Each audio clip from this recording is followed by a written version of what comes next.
Guys, welcome to my new session. तो आज हम डिस्कशन करेंगे एचपीएसएससी का प्रीवियस ईयर पेपर, जिसमें हम डिस्कशन करेंगे हिस्ट्री सेक्शन को। तो ये आपके जितने भी आने वाले हमीरपुर बोर्ड के एग्ज़ाम हैं, जो भी आपके आने वाले एग्ज़ाम हैं, उनके लिए बहुत ही इंपॉर्टेंट है। यहाँ तक कि ये सेंट्रल लेवल के एग्ज़ाम के लिए भी इंपॉर्टेंट हो सकती है हिस्ट्री सेक्शन के लिए। तो चलिए वीडियो को शुरू करते हैं। अगर आपने इससे पहले वीडियो नहीं देखी है तो आप चैनल पर जाइए, वहाँ से हमने अलग अलग सभी की अलग अलग प्लेलिस्ट बनाई है, वहाँ पर आप जाकर प्रीवियस वीडियो देख सकते हैं। तो हर एक क्वेश्चन को हम डिटेल से डिस्कशन करते हैं। तो चलिए स्टार्ट करते हैं। पहला क्वेश्चन कहता है, पतंजलि इसके संकलन के विख्याता है। पतंजलि किसकी संकलन के विख्याता है? तो पतंजलि ने क्या किया था? योग सूत्र दिया था। ठीक है, आपने ध्यान रखना है कि योग के ऊपर दिया था पतंजलि ने। ठीक है, आपने बाबा रामदेव के उसे याद रखना है कि पतंजलि ने योग सूत्र दिया था। ऑप्शन नंबर सी हमारे पास सही आंसर हो जाएगी। इसमें क्या क्या था? आयुर्वेद था, ब्राह्म सूत्र था, सभी पंचतंत्र, ऐसे सभी को मिलकर इसने योग सूत्र दिया था। ठीक है, आपने ध्यान रखना है। नेक्स्ट क्वेश्चन की ओर बढ़ते हैं। इससे इतना ही क्वेश्चन पूछा जाएगा। ठीक है, by which ruler Pataliputra was chosen for the first time as a capital, यानी कि किसके टाइम में सबसे पहले पाटलिपुत्र को कैपिटल चुना गया? तो ये किसके टाइम में चुना गया? उदयन के टाइम में। ठीक है, आज का पाटलिपुत्र कहाँ पड़ता है? जहाँ पर आजकल पटना है। ठीक है, बिहार की राजधानी में। ठीक है, आपने ध्यान रखना है। उदयन के टाइम में चुना गया था। और ये किस वंश से था उदयन? ये था उदयन था हर्यक वंश का अंतिम शासक। हर्यक, ध्यान रखना है आपने, हर्यक वंश का अंतिम शासक कौन था? उदयन। उसके बाद आया था नागवंश। ठीक है, जिसका स्थापना किसने करी? शिशुनाग ने। ठीक है, हर्यक वंश का उदयनी था और हर्यक वंश की स्थापना किसी थे? बिंबिसार ने। ध्यान रखना है अपने, बिंबिसार ने हर्यक वंश की। इसे पितृहत्या वंश भी कहते हैं, क्योंकि यहाँ पे हर एक अपने पिता की डेथ कर दी थी। काला अशोक जो उसके पिता थे, उन्होंने बिंबिसार की हत्या कर दी थी। आपने ध्यान रखना है। ठीक है, अब बढ़ते हैं हम नेक्स्ट क्वेश्चन की ओर। नेक्स्ट क्वेश्चन कहता है कि बुद्धा मीन्स, यानी कि बुद्ध का क्या मीन्स है? बुद्ध का मीन्स है हमारे पास प्रबुद्ध, यानी कि द ऑप्शन नंबर ये हमारे पास सही आंसर हो जाएगा, द एनलाइटमेंट वंश। ये इसका मीनिंग है और ये काफ़ी बार क्वेश्चन रिपीट हो जाएगा, इसलिए आप इसको नोट कर लीजिए। अब बुद्ध का जन्म कब हुआ था? बुद्ध का जन्म हुआ था 563 बीसी में, 563 से 483 बीसी तक। ठीक है, और ये 483 में जब इनका महापूर्ण निर्माण हुआ था, ये किसके टाइम में होता है? ये हुआ था काला अशोक के टाइम में। आपने ध्यान रखना है, हर्यक वंश का टाइम चल रहा था, काला अशोक के वंश के टाइम में इनका क्या हुआ था? महापरिनिर्वाण, यानी कि इनकी मृत्यु को कहा गया है महापरिनिर्वाण। अब बढ़ते हैं हम नेक्स्ट क्वेश्चन की ओर। इससे आपने इतने क्वेश्चन ध्यान रखने हैं। नेक्स्ट क्वेश्चन कहता है कि सांची स्तूप किसने बनाया? तो सांची स्तूप मौर्य वंश के अशोक ने बनाया। अब डिस्कस कर लेते हैं मौर्य वंश की स्थापना चंद्रगुप्त मौर्य ने। उसके बाद आए बिंदुसार के बेटे थे अशोक। ठीक है, आपने ध्यान रखना है। ठीक है, आपने ध्यान रखना है। अब बढ़ते हैं, अशोक ने बनाया था। ठीक है, ये कहाँ पर है? ये मध्य प्रदेश में है। और बनाया कब था? सेकंड बीसी में,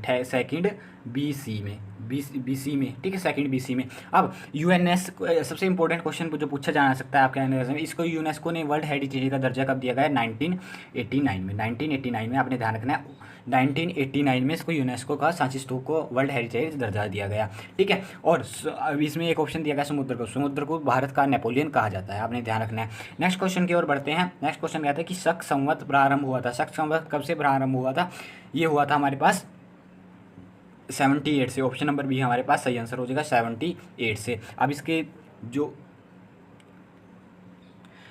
अब बढ़ते हैं हम नेक्स्ट क्वेश्चन कहता है कि Dilwara temple is located at. Dilwara temple कहाँ पे लोकेटेड है? दिलवाड़ा टेम्पल हमारे पास, ये है हमारे पास राजस्थान के माउंट आबू में। ठीक है, माउंट आबू में एक माउंट आबू किस पर्वत श्रृंखला में पड़ता है? ये पड़ता है अरावली पर्वत श्रृंखला। इसकी सबसे ऊंची चोटी कौन सी है? गुरु शिखर। ध्यान रखना है हमने, गुरु शिखर। दो क्वेश्चन आपके ये हो गए। और भुवनेश्वर, अब भुवनेश्वर में कौन सा है? लिंगेश्वर मंदिर कहाँ पर स्थित है? भुवनेश्वर में। आपने ध्यान रखना है। ठीक है, अब औरंगाबाद में कौन सा? कैलाश मंदिर स्थित है। इसका निर्माण किसने करवाया था? इसका निर्माण करवाया था हमारे पास, ध्यान रखना है हमने, कृष्ण वन ने। ठीक है, इसका निर्माण कराया था कैलाश मंदिर का। ध्यान रखना है, कृष्ण वन में। ठीक है, कृष्ण वन ने। ध्यान रखना है। आपने सभी को कर लिया ना खजुराहो। अब इससे रिलेटेड अब नेक्स्ट क्वेश्चन है हमारे पास। नेक्स्ट कहता है Jayadev the famous author of Geet Govind. Jaydev ने कौन सी बुक लिखी? आपसे पूछा जा सकता है गीत गोविंद। ये आने वाले क्वेश्चन में रिपीट होगा डेफिनेटली। अब ये किसके पोएट कवि थे? किसके दरबारी कवि थे? ये थे हमारे पास लक्ष्मण सेन के। ध्यान रखना है आपने, लक्ष्मण सेन के दरबारी कवि थे। आपने ध्यान रखना है। ठीक है, हर्ष। नेक्स्ट क्वेश्चन की ओर बढ़ते हैं। नेक्स्ट क्वेश्चन कहता है कि the religious portrait by Rashtrakuta वंश की स्थापना किसने की थी? सबसे पहले तो ये क्वेश्चन बनता है, ये की थी दंती तुर्क ने। ध्यान रखना है आपने, काफ़ी बार ये क्वेश्चन रिपीट हो सकता है और आने वाले टाइम में भी हो सकता है। और इसकी जो ये किसके उपासक थे? ये थे वैष्णव धर्म के, ध्यान रखना है अपने वैष्णव धर्म के, ठीक है, वैष्णव धर्म के उपासक थे। और इन्होंने क्या बनाया था, इनके ही राष्ट्रकूट वंश के कैलाश मंदिर बनवाया था। कहाँ पर बनाया था, कृष्ण वन ने कैलाश मंदिर बनाया था, ये बनाया था औरंगाबाद में। ध्यान रखना है आपने, ये किस कौन से राष्ट्रकूट, ठीक है। अब बनते हैं हम नेक्स्ट क्वेश्चन की ओर। नेक्स्ट क्वेश्चन कहता है हमारे पास, which Delhi sultan introduce rational system in India, किसने करा था, ये करा था हमारे पास अलाउद्दीन खिलजी ने, अलाउद्दीन खिलजी ने। अब इसकी खिलजी वंश की स्थापना किसी ने की, जलालुद्दीन फिरोज खिलजी ने इसकी स्थापना की थी, ध्यान रखना है। अब इनका जो बचपन का नाम था अलाउद्दीन खिलजी का, वो था अली और गुरसाफ्स, अली भी बोलते थे इनको, गुरसाफ्स भी बोलते थे। इनका एक जो हमारे पास सेनापति था वो कौन था, मीर काफूर, जिन्होंने इन्हें दक्षिण पर विजय प्राप्त करने के लिए भेजा था। आपने ये क्वेश्चन ध्यान रखना है। और अब ठीक है, आपने ध्यान रखना है ये किसने की थी, रैशनल इंट्रोड्यूस किसने करी थी, अलाउद्दीन खिलजी ने, आपने ध्यान रखना है। अब इनके दरबार में एक कवि संगीतकार आते थे, अमीर खुसरो, ध्यान रखना है हमें। उन्हें तबला का जो तबला हमारे पास आज बजाया जाता है, सॉरी शहनाई, उसका भी जनक कहा जाता है अमीर खुसरो को, ध्यान रखना है। अभी इनके दरबार में रहते थे दरबार, ठीक है। नेक्स्ट क्वेश्चन कहता है, भारत के चार कोनों में 4 मठों की स्थापना किसने की थी, तो ये की थी शंकराचार्य ने। ऑप्शन नंबर डी हमारे पास सही आंसर हो जाएगा।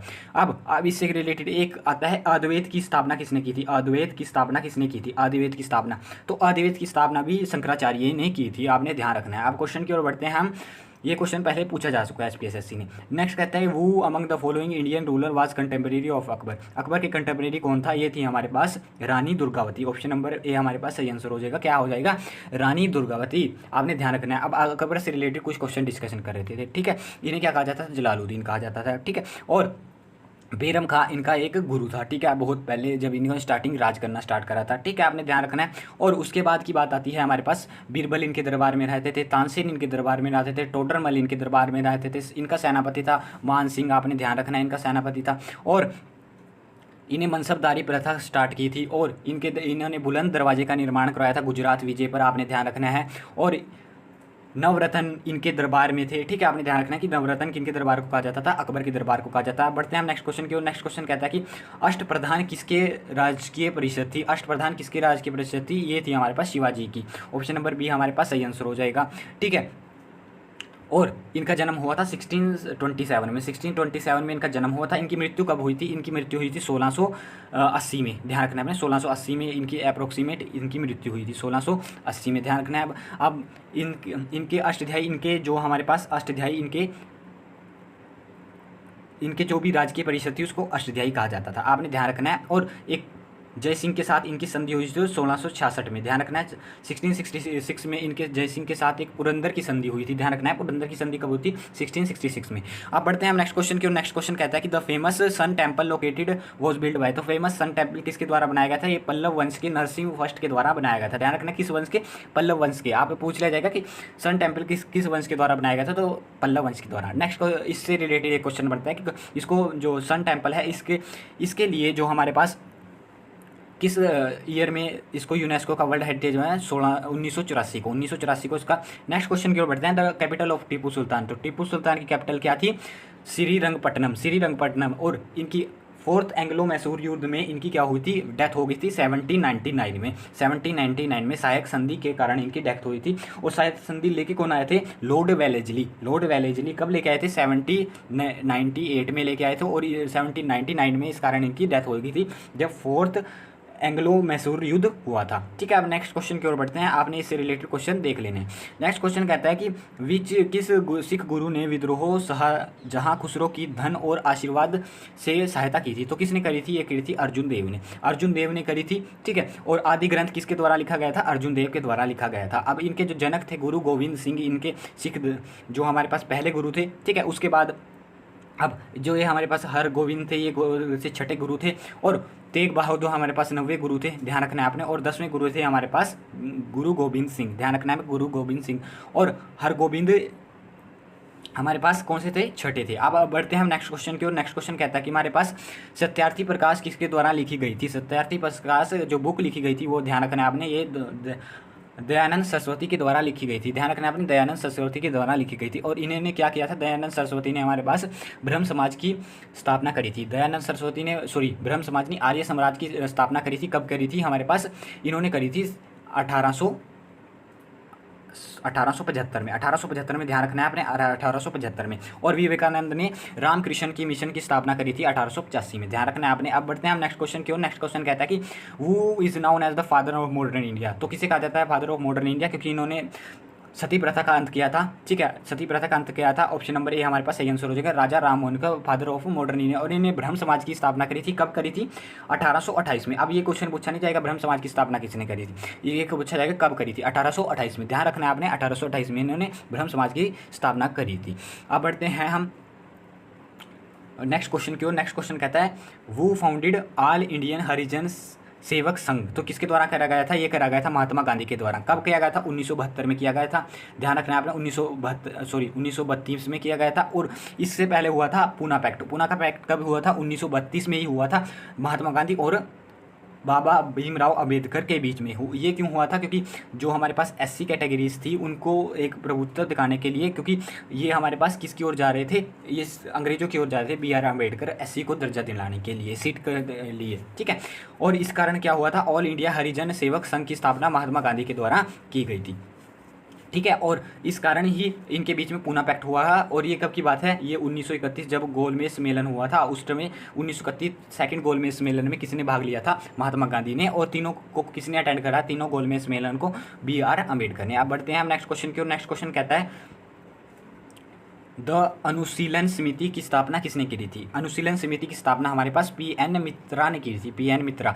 ऑप्शन नंबर ए हमारे पास सही आंसर हो जाएगा। इससे आपने इतना ही ध्यान रखना है कि पी एन मित्रा ने की थी। अब बढ़ते हैं हम नेक्स्ट क्वेश्चन की ओर। नेक्स्ट क्वेश्चन कहता है वो was the last British viceroy of India. British viceroy कौन से लास्ट, ठीक है, ब्रिटिश वायसरॉय कौन थे हमारे पास लास्ट? हमारे पास कौन थे?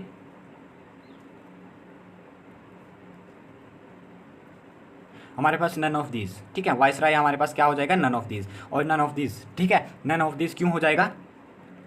सॉरी, हमने इसका ऑप्शन गलत बोल दिया है। इसमें हो जाएगा लॉर्ड माउंटबेटन। क्यों हो जाएगा? क्योंकि हमारे पास लास्ट वायसराय कौन? Lord Mountbatten. अब पूछा जा सकता है कि स्वतंत्र भारत के लास्ट गवर्नर जनरल कौन थे? तो ये थे हमारे पास एस राजगोपालाचार्य। ध्यान रखना है, राजगोपालाचार्य। नेक्स्ट क्वेश्चन की ओर बढ़ते हैं। नेक्स्ट क्वेश्चन कहता है the first session of the constitute assembly was held by. तो कब हुआ था फर्स्ट सेशन कॉन्स्टिट्यूशन असेंबली का? ये हुआ था हमारे पास दिसंबर 9, 1946 में। ऑप्शन नंबर बी हमारे पास सही आंसर हो जाएगा, बी हमारे पास सही आंसर हो जाएगा।